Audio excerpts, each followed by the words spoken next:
പണ്ട് മുരളി കള്ള് കുടിച്ചിട്ട് പട്ടി നക്കിയെന്നോ അങ്ങനെയൊക്കെ പറഞ്ഞിട്ടാണ് പുള്ളി യൂട്യൂബിൽ പറഞ്ഞത്. എവിടുത്തെ കുറച്ച് കാശുണ്ടാക്കിയെന്നു.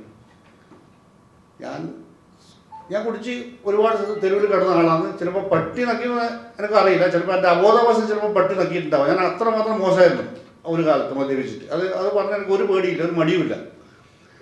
പക്ഷേ ആ പറഞ്ഞത് കൊണ്ട് ഒരുപാട് ആൾ ഇന്ന് മദ്യപിക്കാണ്ടിരിക്കുന്നുണ്ട്. എൻ്റെ നാട്ടിൽ തന്നെ ഒരുപാട് ആൾക്കാരുണ്ട്. വെള്ളം സിനിമ കണ്ട് ഒരുപാട് ആൾ മദ്യപിക്കാണ്ടിരിക്കുന്നുണ്ട്. അതൊന്നും ആ പുള്ളി പറഞ്ഞത് വളരെ ഒരാളെ മാക്സിമം എങ്ങനെയാണ് ഹറാസ്മെൻറ്റ് ചെയ്യേണ്ടത് പറഞ്ഞത്. പട്ടി നോക്കിയെന്നൊക്കെ പറഞ്ഞാൽ, പക്ഷെ എന്നെ സംബന്ധിച്ച് എനിക്ക് പ്രശ്നമില്ല. കാരണം ഞാനതിനെതിരെ പുള്ളിക്ക് പരാതിയും കൊടുക്കാൻ പോകുന്നില്ല, ഒന്നും കൊടുക്കാൻ പറ്റില്ല. പക്ഷെ പുള്ളി ഒന്നും അറിയില്ല. പുള്ളി അവിടെ പോയി എന്താണോ ഈ ഷിബുവിൻ്റെ കിട്ടിയ ഇൻഫർമേഷൻ അത് പറഞ്ഞു. പക്ഷെ പുള്ളിക്ക് സത്യാവസ്ഥ അറിയില്ല.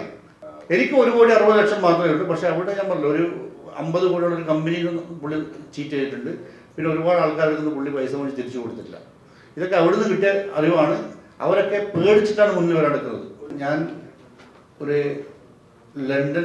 ലണ്ടനിലുള്ള ഒരാൾ വഴി പുള്ളിയെ പരിചയപ്പെട്ടു. ഞാൻ എന്നിട്ട് പുള്ളിയെ കാണാൻ, പിന്നെ ഷിബു എന്നാണ് അയാളുടെ പേര്, ഷിബു ലോറൻസ്.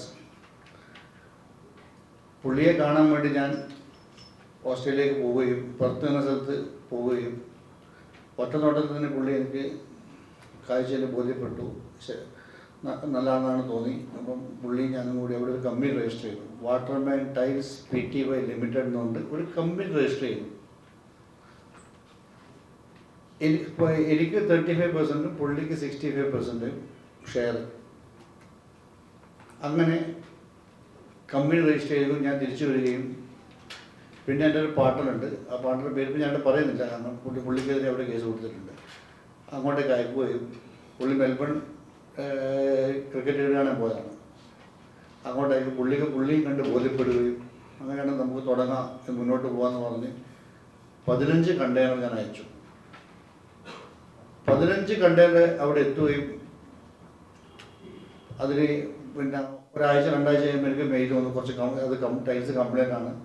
ഞാൻ പറഞ്ഞു ഓക്കെ, ടൈൽസാണ്, ചിലപ്പോൾ കംപ്ലൈൻറ്റ് വന്നേക്കാം.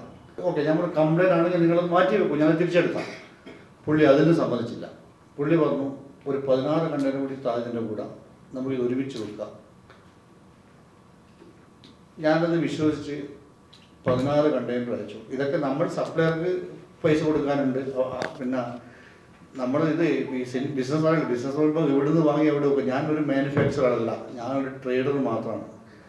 16 കണ്ടെയ്നർ കൂടി വാങ്ങി ഞാൻ പുള്ളിക്ക് അയച്ചു. അയച്ച സമയത്ത്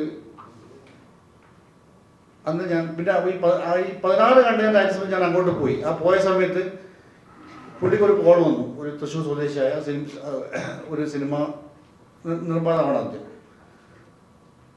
ഞാൻ പറഞ്ഞത് പുള്ളി ഇരിക്കുമ്പോൾ ഒന്ന് ഫോൺ തരാൻ പറഞ്ഞു. അപ്പം പുള്ളി ഫോൺ തന്നു.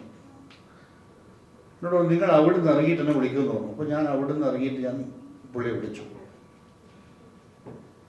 അപ്പോൾ പുള്ളി പറഞ്ഞു, മുരളി, നീ പുള്ളിയുടെ ആള് ഭയങ്കരമായ മോശമാളാണ്, നീ അവരായിട്ട് ബിസിനസ് ചെയ്യരുത്. അവരെന്നോട് പറഞ്ഞത് 5-10 കോടി 5-10 കോടി വാട്ടർമാൻ മുരളിക്ക് കൊടുത്തിട്ടുണ്ട്, ഇതുവരെ സാധനം സപ്ലൈ ചെയ്തിട്ടാണെന്നാണ് എന്നോട് പറഞ്ഞത് പറഞ്ഞു. അപ്പോൾ ഞാൻ അന്ന് വൈകുന്നേരം ഭയങ്കര മൂടപ്പോയി. പിന്നെയും ഞാൻ ഈ കക്ഷി വിശ്വസിച്ചു, ഇത് അയാൾ പറഞ്ഞ കളവായിരിക്കും.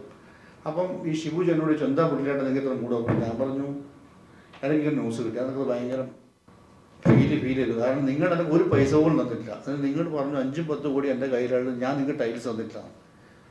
അപ്പോൾ അങ്ങനെ ഞാൻ ഒരിക്കലും പറഞ്ഞിട്ട് പുള്ളിയോട് അത് വെറുതെ പറഞ്ഞാണ്, അങ്ങനെയാണ് ഇങ്ങനെയാണ്. ഓക്കെ, സമ്മതിച്ചു. അങ്ങനെ തിരിച്ചു പോകാൻ നേരം 1-2 മലയാളികൾ എന്നെ കാണാൻ വന്നു. എൻ്റെ അതായത് വെള്ളം സിനിമയൊക്കെ അറിഞ്ഞ് ഞാൻ ഓസ്ട്രേലിയയിൽ പുറത്തിട്ടുണ്ട് അറിഞ്ഞിട്ട് കാണാൻ വന്നതാണ്. അപ്പോൾ അവർ എന്നോട് പറഞ്ഞു, നിങ്ങൾ എങ്ങനെയുണ്ട് ഇവിടുത്തെ ബിസിനസ് എങ്ങനെ പോകുന്നു, ആരായിട്ടാണ് ബിസിനസ്? നമ്മൾ ഷിബു എന്ന് പറഞ്ഞാലായിട്ടില്ല. ഏത് ഷിബു? ഞാൻ ഡീറ്റെയിൽസ് ഒക്കെ പറയുമ്പോൾ അവർ പറഞ്ഞു, നിങ്ങൾ ഇയാളെ കുറിച്ചിട്ട് അന്വേഷിച്ചിട്ടാണോ ഇവിടെ ബിസിനസ് തുടങ്ങിയത്? ഞാൻ പറഞ്ഞില്ല, എൻ്റെ ഒരു റെഫറൻസ് എനിക്ക് കിട്ടിയ റെഫറൻസ് നല്ലതായിരുന്നു. അപ്പോൾ പറഞ്ഞു, അത് ശരിയാവില്ല, എത്രയും പെട്ടെന്ന് നിങ്ങൾ ഇതിൻ്റെ പരിപാടി നോക്കിക്കോ. ആളെക്കുറിച്ച് ഭയങ്കര മോശമായിട്ടുണ്ട്, ഒരുപാട് ആൾക്കാരായിട്ട് ചീറ്റ് ചെയ്യപ്പെട്ടിട്ടുണ്ട്. കാരണം ഒരാളെ കമ്പനിയിൽ കമ്പ്യൂട്ടർ നന്നാക്കാനായിട്ട് പോയി ഈ ഷിബു കുറച്ച് വർഷം മുന്നേ. അപ്പം കമ്പ്യൂട്ടർ നന്നാക്കാനായിട്ട് പോയിട്ട് പുള്ളി സഹതാപം പിടിച്ച് കയറി അവിടെ ഒരു ജോലി പുള്ളിയുടെ കമ്പനിയിൽ ജീവനക്കാരനായി ജോലി ചെയ്തു. കുറച്ച് ദിവസം കഴിഞ്ഞ്, കുറച്ച് നാളുകൾ കഴിഞ്ഞ് അവിടുത്തെ എല്ലാ ജീവനക്കാരെയും ഹൈജാക്ക് ചെയ്തിട്ട് പുള്ളി ഇതേപോലെ ഒരു കമ്പനി തുടങ്ങി. ആ വ്യക്തിക്ക് 50 കോടിയോളം, അതായത് ഇന്ത്യൻ മണി 50 കോടിയോളം നഷ്ടം വന്നിട്ടുണ്ട്. പിന്നെ ഒരുപാട് ആൾക്കാരെ വിസ ശരിയാക്കി തരാമെന്ന് പറഞ്ഞു. പിന്നെ ഒരുപാട് ഫാമിലി എടുക്കുന്ന അവിടെ, ഒരുപാട് മലയാളി ഫാമിലി എടുക്കുന്ന അവിടെ സിനിമയിലേക്ക് പൈസ വേണമെന്ന് പറഞ്ഞ് ഒരുപാട് ചീറ്റിങ് നടത്തിയിട്ടുണ്ട്. അതിനൊക്കെ എല്ലാ തെളിവുകളും എൻ്റെ കയ്യിലുണ്ട്.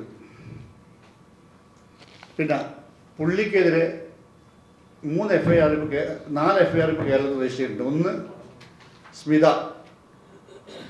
പരിഹാരത്ത് ചെയ്തത്, അത് ഒരു സിനിമാ നിർമ്മാണ കമ്പനിയിൽ അയാളെ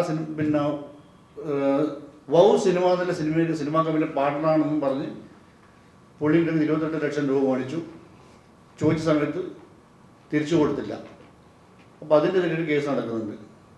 ഈ വൗ സിനിമേൻ്റെ ആള് സന്തോഷ് എന്ന് പറഞ്ഞ ആള് കരയിൽ കുഞ്ഞാമണി ഹോസ്പിറ്റലൊക്കെ നിർമ്മിച്ച ആളാണ്. പുള്ളി ഒരു FIR ഉണ്ട്, ആൾമാറാട്ടം. അതായത് പുള്ളിയുടെ പേര് പറഞ്ഞ്, പുള്ളിയുടെ മാനേജറാണ് ഷിബുവാണ്. അപ്പോൾ ആ പേര് പറഞ്ഞിട്ടാണ് പുള്ളി പലയിടത്തും പാർട്ട്ണറാണെന്നും പറഞ്ഞ് തെറ്റിദ്ധരിപ്പിച്ചിട്ട് പൈസ മേടിച്ചിട്ടുണ്ട്. അപ്പം അതിൻ്റെ ഒരു കേസ് നടക്കുന്നുണ്ട്. ഇപ്പം 3 FIR കേരളത്തിൽ പുള്ളിക്കെതിരെ നടക്കുന്നുണ്ട്. എൻ്റെ കേസ് എന്തായാലും അത് ഞാൻ 2 ദിവസം മുന്നേ സമയത്ത് അത് ക്രൈംബ്രാഞ്ചിന് കൈമാറുന്നു. കാരണം 1 കോടിക്ക് മുകളിലാണ് ക്രൈംബ്രാഞ്ചിന് കൈമാറുന്നില്ല നിയമമാണ് വന്നിട്ടുള്ളത്. പിന്നെ ഈ സിനിമ ഓവർസീസ് റൈറ്റ്സ് പൈസ പലയാണ് കൊടുക്കുന്നത്. ഇവിടുന്ന് വിസ തരാമെന്ന് പറഞ്ഞിട്ട് അവരാണ് ഈ അക്കൗണ്ടിലേക്ക് പൈസ ഇട്ട് കൊടുക്കുന്നത്. കാരണം പുള്ളി ഓസ്ട്രേലിയൻ സിറ്റിസണാണ്. പുള്ളിക്ക് ഇവിടെ NRI അക്കൗണ്ട് കീപ്പ് ചെയ്യാൻ പാടില്ല. പുള്ളിയുടെ NRI അക്കൗണ്ടിൽ ഒരുപാട് പൈസ ഇവിടെ വരുന്നുണ്ട്. അപ്പോൾ അതൊക്കെ ഭയങ്കര പുള്ളി ഒന്നും നിയമപരമായി ചെയ്യുന്നില്ല. എൻ്റെ ടൈൽസ് അവിടെ മോശമാണെന്ന് പറഞ്ഞ ടൈൽസ് ഞാൻ ഇപ്പോഴും ഇത്രയും മാധ്യമങ്ങളുടെ മുമ്പ് ഞാൻ പറയുന്നു, കംപ്ലൈൻ്റ് ആണെന്ന് പറഞ്ഞ ടൈൽസ് അവർ ഒരു കണ്ടെയ്നർ മറ്റോ വിറ്റുന്നാണ് പറഞ്ഞതെന്ന്. ഏതോ ഒരു യൂട്യൂബേഴ്സ് അവിടെ പോയിരുന്നു. അയാളെ പേര് ഞാനോട് പറയുന്നില്ല, കാരണം ഞാൻ അയാളെ പോലെയൊക്കെ നമ്മൾ വ്യത്യാസമുണ്ടാവും. അയാൾ പറഞ്ഞത് പുള്ളി കള്ള് കുടിച്ചിട്ട് പട്ടി നക്കിയെന്നോ അങ്ങനെയൊക്കെ പറഞ്ഞിട്ടാണ് പുള്ളി യൂട്യൂബിൽ പറഞ്ഞത്. ഇവിടുത്തെ കുറച്ച് കാശുണ്ടാക്കിയെന്നോ.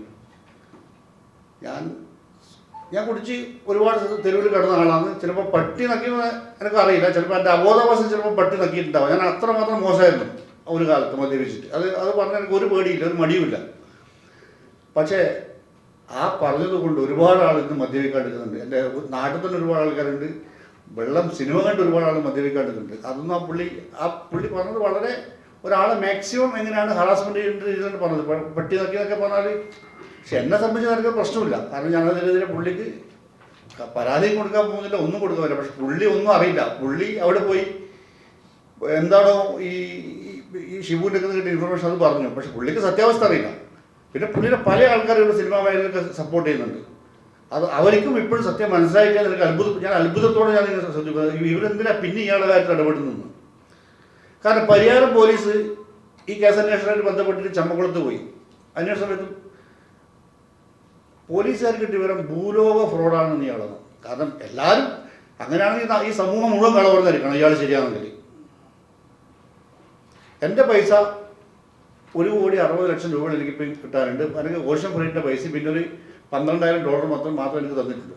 എനിക്ക് ആ പൈസ കിട്ടാൻ വേണ്ടി ഞാൻ കേസ് കൊടുത്തിട്ടുണ്ട്. പിന്നെ അതുകൂടാതെ പുള്ളി അനധികൃതമായിട്ട് ചമ്പക്കുളം റിസോർട്ട് നിർമ്മിക്കുന്നുണ്ട്. അതിൻ്റെയും ഡീറ്റെയിൽസ് ഇതിലുണ്ട്. ഇതാണ് എനിക്ക് ഉണ്ടായ ദുരാനുഭവം. പിന്നെ ഏറ്റവും വലിയ ചതി ചെയ്തത് ഈ 16 കണ്ടെയ്നർ ഞാൻ അവിടെ അയക്കുമ്പം ഞാൻ ഇത്തിരി ആൾക്കാർ പറഞ്ഞിട്ട് ഞാൻ ഒന്ന് ജസ്റ്റ് ഈ ആസിക് എന്ന് പറയും. പിന്നെ ഓസ്ട്രേലിയയിൽ ഈ ആസിക് എന്ന് പറഞ്ഞാൽ എല്ലാ കമ്പനിയും രജിസ്റ്റർ ചെയ്യും. അതിൽ ചെക്ക് ചെയ്യുമ്പോഴത്തേക്ക് ഞാൻ അറിയാതെ എൻ്റെ കൺസേണോ എൻ്റെ സമ്മതമോ അറിവോ ഇല്ലാതെ എന്നെ ആ കമ്പനി ഇയാൾ റിമൂവ് ചെയ്തു. അപ്പം ഞാൻ ഈ 16 കണ്ടെയ്നർ അയക്കുമ്പോഴത്തേക്ക് ഞാൻ ശരിക്കും ഞാൻ ചതിക്കപ്പെട്ടു. പിന്നെ പുള്ളി ഒരുപാട് കാര്യങ്ങളുണ്ട്. അതൊക്കെ ഓസ്ട്രേലിയയിൽ ഇപ്പോൾ പരാതി കൊടുത്തിട്ടുണ്ട്. മുന്നേ ഇപ്പോൾ ABF 6 മണിക്കൂർ എയർപോർട്ട് തടഞ്ഞു വെച്ചിട്ടുണ്ടായിരുന്നു. ഒരുപാട് തട്ടിപ്പുകൾ പുള്ളി നടത്തിക്കൊണ്ടിരിക്കുന്നുണ്ട് ഇപ്പോഴും. ഇത്രയാണ് എനിക്ക് നിങ്ങളോട് പറയാനുള്ളത്. നിങ്ങൾ എന്തെങ്കിലും ചോദിക്കാമെന്ന് ചോദിക്കാം. അതെ അതെ അതെ. റിമൂവ് ചെയ്യാൻ പാടില്ല. അതാ അത് റിമൂവ് എൻ്റെ ഇമെയിലോ എൻ്റെ അറിവോ സമ്മതമാണ്. എന്നാലും വേറെ പാർട്ട്ണർ ആഡ് ചെയ്യാനും പറ്റും, എന്നെ റിമൂവ് ചെയ്യാനും പറ്റും. അത് എൻ്റെ കൺസേൺ മേടിച്ചിട്ടാണ് പുള്ളി. എഗ്രിമെൻ്റ് ഒക്കെ ഉണ്ട്. നമ്മൾ ആസിഡ് രജിസ്റ്റർ എഗ്രിമെൻ്റ് ഉണ്ട്, MOU ഉണ്ട്, എല്ലാം ഉണ്ട്. എനിക്കതിന് പരാതി അറിയില്ല, കൊടുത്തിട്ട് ഞാൻ ഒരു 10 ദിവസമായിട്ട് US-ലായിരുന്നു. പിന്നെ ഇപ്പം ഞാൻ 2 ദിവസമായിട്ട് ഇവിടെ തിരിച്ചു വന്നിട്ട് എന്തോ വക്കീൽ നോട്ടീസ് വന്നിട്ട് വൈഫ് വിളിച്ച് പറഞ്ഞിട്ട് പോയി നോക്കണം. എനിക്ക് 1,60,00,000 മാത്രമേ ഉള്ളൂ. പക്ഷേ അവിടെ ഞാൻ പറഞ്ഞു ഒരു 50 കോടിയുള്ള ഒരു കമ്പനിയിൽ നിന്ന് പുള്ളി ചീറ്റ് ചെയ്തിട്ടുണ്ട്. പിന്നെ ഒരുപാട് ആൾക്കാരുടെ നിന്ന് പുള്ളി പൈസ മേടിച്ച് തിരിച്ചു കൊടുത്തിട്ടില്ല. ഇതൊക്കെ അവിടെ നിന്ന് കിട്ടിയ അറിവാണ്. അവരൊക്കെ പേടിച്ചിട്ടാണ് മുന്നിൽ വരാടുക്കുന്നത്. 31 കണ്ടക്ടർ. അതെ ആ തിരിച്ചയച്ചില്ല, അവിടെ തന്നെ ഉണ്ട്. അതും ഫേസ്ബുക്കിൽ പരസ്യം ചെയ്തുകൊണ്ട് വിട്ടുകൊടുക്കുന്നു ഇപ്പോഴും. പിന്നെ ഈ സിനിമേൻ്റെ ഓവർസ്റ്റാസ് ഫണ്ട് പുള്ളി കൊടുക്കുന്നത് എങ്ങനെയാണെന്ന് വെച്ചാൽ ഇവിടെ വിസ തരാമെന്ന് പറഞ്ഞിട്ട് ചിലർക്ക് വിസ കൊടുക്കുന്നുണ്ട്, ചിലർക്ക് അവിടെ ജോലിയിലാണ്ട് കഷ്ടപ്പെട്ടിട്ട് വിസ കൊടുത്തിട്ട് ഭയങ്കര ബുദ്ധിമുട്ട് ഒരുപാട് ആൾക്കാരുണ്ട്. പക്ഷേ ഇത് പേടിച്ചിട്ട് പുറത്ത് വരുന്നില്ല ആൾക്കാർ. അപ്പോൾ ഇവരാണ് ഇവിടുത്തെ പല സിനിമകൾക്കും ഫണ്ട് കൊടുക്കുന്നത്. ഇതുവഴിയാണ് ഫണ്ട് കൊടുക്കുന്നത്. ഇവിടെ വിസ തരാമെന്നിട്ട് അവർ ഒരു വിസക്ക് 50 മുതൽ 75 ലക്ഷം രൂപ മേടിച്ചതും പുള്ളി മേടിക്കുന്നുണ്ട് ഒരു വിസക്ക്. അപ്പോൾ നമ്മൾ മനസ്സിലാക്കുക, സത്യത്തിൻ്റെ ഭാഗത്ത് നിങ്ങൾ നിൽക്കുക, അത്രയും ഞാൻ പറയുള്ളൂ. ഞാൻ എൻ്റെ ജീവിതത്തിൽ ഏറ്റവും മോശമായ കാര്യം പറഞ്ഞു തന്നതാണ്. എനിക്ക് നാളെ ചിലപ്പോൾ ഇതേപോലെ ഇപ്പം തന്നെ ഞാൻ പറയാം, എനിക്ക് ഒരുപാട് അധികം പാർട്ട്നേഴ്സൊന്നുമില്ല, 3-4 പാർട്ട്നേഴ്സ് ഉണ്ട്. US-ലെ അമിത്, പിന്നെ കാനഡയിലെ രൂപേഷ്, പിന്നെ അങ്ങനെ കുറച്ച് 2-3-4 പാർട്ട്നേഴ്സ് എനിക്കുള്ളൂ. പിന്നെ എൻ്റെ പഴയ കുറച്ച് പാർട്ട്നേഴ്സെല്ലാം എൻ്റെ കൂടെ ശക്തമായി നിൽക്കുന്നുണ്ട് ഇപ്പോഴും. അപ്പം അതുകൊണ്ടാണ് അവരാണ് എനിക്ക് ധൈര്യം. കാരണം നമ്മളങ്ങനെ ഞാൻ ആദ്യമേ പറഞ്ഞിട്ടുണ്ട്, വെള്ളം സിനിമയെ കാണുന്നത് പോലെ 20,000 ആൾക്ക് ജോലി അങ്ങനത്തെ ആളൊന്നുമല്ല. ഞാനത് സിനിമയ്ക്ക് വേണ്ടി പിന്നെ സിനിമയ്ക്ക് വേണ്ടി ഒരു സിനിമാറ്റിക്കായിട്ട് പറഞ്ഞതാണ്. ഞാനൊരു സാധാരണക്കാരനാണ്, അത്യാവശ്യം എക്സ്പോർട്ടൊക്കെ ചെയ്ത് ഇങ്ങനെ പച്ച പിടിച്ച് വരുന്നേ ഉള്ളൂ. കുറച്ച് ഇൻവെസ്റ്റേഴ്സ് ഉണ്ട്, കുറച്ച് ഇതിൻ്റെ പേര് സപ്ലൈസ് പൈസ കൊടുക്കാനുണ്ട്. എല്ലാവരും എല്ലാവരും ഒരു സർക്കിളല്ലേ. നമ്മൾ ഈ 4-5 കോടി ഇവിടെ ബ്ലോക്കാകുമ്പോൾ നമുക്ക് പ്രശ്നങ്ങൾ വരുന്നത്. അപ്പം നമ്മളിത് നാളെ ഇപ്പോൾ നമ്മളെക്കുറിച്ച് കേൾക്കുമ്പോൾ നിങ്ങൾ വിചാരിക്കരുത് പിന്നെ എന്താ ഇയാൾ ഇങ്ങനെയാണ്. അതുകൊണ്ടാണ് നിങ്ങൾ മുൻകൂട്ടി ഞാൻ പറഞ്ഞത്, ഇങ്ങനത്തെ കുറേ ആൾ ചീറ്റ് ചെയ്യുന്നതാണ് നമുക്കിങ്ങനെ ഇത്രയും ബുദ്ധിമുട്ട് വരുന്നത്.